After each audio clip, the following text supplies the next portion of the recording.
सप्ततत्व अकादमी का मुख्य हॉल न केवल विशाल था, बल्कि माना से इतना समृद्ध था कि हवा में भी एक मधुर गुंजन भरी ऊर्जा महसूस हो रही थी।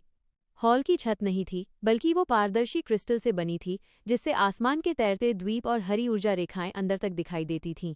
आर्यन, जिसे मीरा और गुरु आरव द्वार पर छोड़कर गए थे, अब सैकड़ों नए छात्रों के बीच खड़ा था।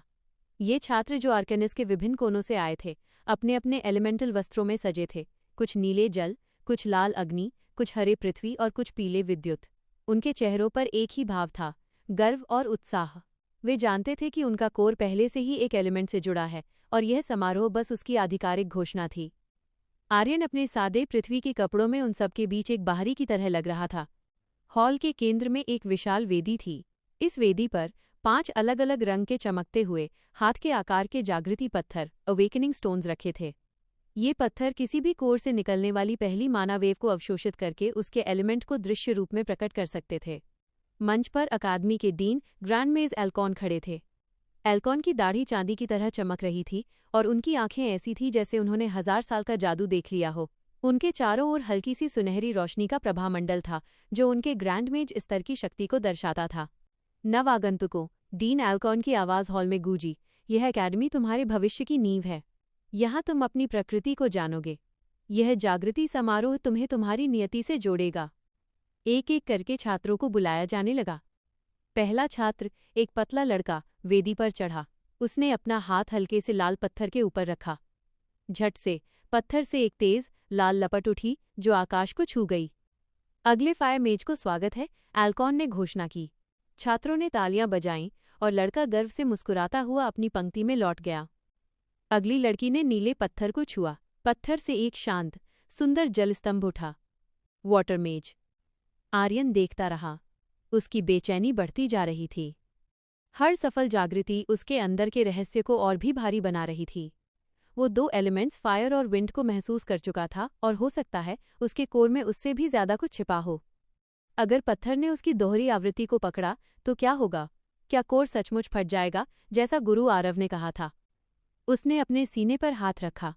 वो गुनगुनाहट अब और तेज हो गई थी, जैसे अंदर 2 छोटे पक्षी एक दूसरे से लड़ रहे हों। उसे अपनी शक्तियों को पूरी तरह से दबाना होगा। एक छात्र के बाद एक छात्र आता गया। अर्थ, लाइटनिंग, विंड, हर एलिमेंट का एक भव्य प्रदर्शन होता गया। और फिर एल्कॉन ने जोर से पुकारा, अगला आर्यन। पूरे हॉल की आंखें उस पर टिक गईं। उसका नाम, उसका बेमेल पहनावा और उसका असहज दिखना, वो तुरंत अकादमी का केंद्र बिंदु बन गया। आर्यन लड़खड़ाता हुआ वेदी की ओर बढ़ा। उसके पैर मुश्किल से उठ रहे थे। डीन एल्कॉन ने उसे एक शांत, पैनी नज़र से देखा। हाथ रखो नौजवान। डरो मत, तुम्हारा कोर झूठ नहीं बोल सकता। आर्यन ने हिम्मत जुटाई और वेदी पर रखे 5 पत्थरों के केंद्र में धीरे से अपना हाथ रखा। उसने अपनी पूरी इच्छा शक्ति का इस्तेमाल किया। उसने अपने अंदर की हर एक कंपन को दबाने की कोशिश की, जैसे वो उन दोनों लड़ते हुए पक्षियों को जबरदस्ती चुप करा रहा हो। इंतजार, इंतजार और ज्यादा देर तक। हॉल में पिन ड्रॉप साइलेंस छा गया। 1 पल, 2 पल, 10 पल। कुछ नहीं हुआ। न लाल लौ, न नीली फुहार, न हवा का झोंका। 5 पत्थर शांत रहे, जैसे कभी किसी ने उन्हें छुआ ही न हो। वेदी पर कोई प्रतिक्रिया नहीं हुई। छात्रों के बीच फुसफुसाहट शुरू हो गई, जो जल्द ही हल्की हंसी में बदल गई। डीन एल्कॉन की भौहें तन गईं। उन्होंने आर्यन की तरफ झुकाव किया। हाथ मत हटाओ, उन्होंने कहा। आर्यन ने कोशिश की। उसने अपने कोर को ऊर्जा निकालने का आदेश दिया। वो फायर की गर्माहट को महसूस कर सकता था, विंड की गति को। लेकिन जैसे ही वो उन्हें बाहर निकालना चाहता था, उसके शरीर के भीतर एक भयानक ठंडक छा गई। डर ने उसकी माना को स्थिर कर दिया था। एल्कॉन ने एक बार फिर जांच की, फिर निराशा से सिर हिलाया। अगला, तुम वापस जाओ, उन्होंने आदेश दिया। आर्यन वेदी से नीचे उतरा। उसके कान में छात्रों की तीखी, चुभने वाली आवाजें गूंज रही थीं। माना रहित, माना लेस, शून्य कोर। वो एकेडमी में क्या कर रहा है? बेचारा, इसे वापस पृथ्वी पर भेज देना चाहिए। माना रहित होना आर्केनिस में सबसे बड़ी शर्म थी। ये एक ऐसे संसार में जन्म लेना था जहां हर कोई उड़ सकता था, लेकिन तुम रेंगते रह गए। आर्यन अपने असाइंड कमरे में वापस आया। वह कमरा छोटा और उदास था। उसने दरवाज़ा बंद कर लिया और अपनी मुट्ठियां भींच लीं। निष्कासन, यही उसका भाग्य होने वाला था। वह बिस्तर पर गिरा। उसका दिमाग चीख रहा था, तुम माना रहित नहीं हो, तुम उनसे ज्यादा हो। तुम 2 एलिमेंट वाले हो। रात गहरी होती गई। तारे तैरते द्वीपों के ऊपर चमक रहे थे और हॉल की सारी ऊर्जा शांत हो गई थी। आर्यन आंखें बंद करके लेटा था।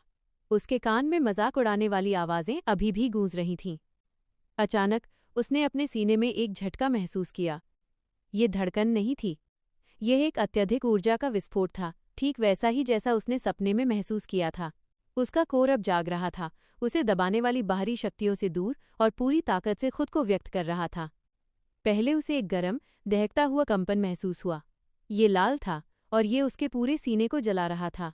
फायर, आर्यन ने हाँफते हुए सोचा। और तभी उस फायर के ठीक बगल में एक दूसरा कंपन शुरू हुआ। ये हल्का, तेज और हवादार था। ये ऐसा था जैसे एक तूफान और एक आग एक ही जगह पर नाच रहे हों। आर्यन ने अपनी टी-शर्ट हटाई। उसकी त्वचा पर कुछ दिखाई नहीं दिया, लेकिन वो जानता था कि उसके कोर के भीतर क्या हो रहा था। आंखों के सामने अंधेरे में उसने अपने सीने के भीतरी हिस्से को देखने की कल्पना की। सामान्यतः वहां एक एकल स्थिर चमक होनी चाहिए थी, लेकिन आर्यन के कोर के केंद्र में वहां दो चमकती हुई रोशनियां थीं, एक तेज लाल फायर और एक चमकीली नीली सफेद विंड। वे एक दूसरे को छूने से बचने की कोशिश कर रहे थे, लेकिन उनकी ऊर्जा का मेल उसके शरीर को अस्थिर कर रहा था। दो, वह फुसफुसाया। सचमुच दो एलिमेंट। एक पल के लिए उसकी आंखें खुलीं। उसे अपनी टी-शर्ट पर एक अति सूक्ष्म जलने का निशान दिखाई दिया, एक छोटा सा सुराख। उसने अपने कोर को चुप कराया। कंपकंपी धीमी हो गई, लेकिन अब वो एक अटूट सत्य जानता था। वह माना रहित नहीं था, वह साधारण नहीं था, वह एक फॉरबिडन सीक्रेट, निषिद्ध रहस्य था। और अगर ये रहस्य बाहर आया तो वो बच नहीं पाएगा। उसे अकादमी में रहना है, नोविस मेज बनकर दिखाना है और इस दोहरी शक्ति को पूरी तरह गुप्त रखना है।